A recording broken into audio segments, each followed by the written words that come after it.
Sécurité.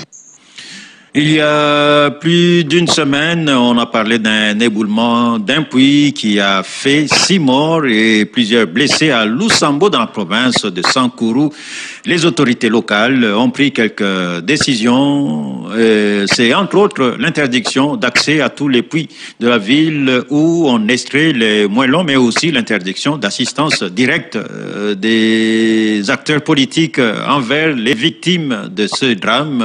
Détail Alain Saveur Makoba. Les autorités locales se sont enfin prononcées après les événements ayant survenu dans cette région. D'après Louis Menga, maire de la ville de Lusambo, des décisions ont été prises à l'issue du Conseil de sécurité restreint auquel il avait pris part. On a totalement scellé les sites et on a identifié les restes d'autres sites qui sont autour de la ville. Parce que là où on extrayait le gravier, là, il y a aussi les diamants. Donc, il y a beaucoup de marches qui se faisaient là et nous, on n'avait pas découvert. C'est-à-dire, on a interdit le passage des gens dans tous les sites d'extraction des graviers.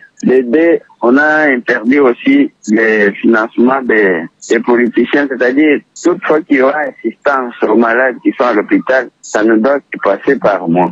Mais à quand la réouverture de ces sites? L'autorité urbaine répond. Nous pensons l'ouvrir aux services qui vont répondre à la loi minière. Parce que ce sont des mines, d'office, ce sont des mines, parce que depuis longtemps là, on faisait aussi les diamants là-bas. Effectivement, il y a des graviers, des diamants qui font voir. Pour rappel, un éboulement d'un puits où l'on extrait des moellons avait fait 6 morts et plusieurs blessés à Lusambo, chef-lieu de la province de Sankuru. Des messages à la solidarité nationale ont été lancés pour venir en aide aux victimes de ces drames. De Kananga, Alain Saveur Makoba pour Top Congo FM.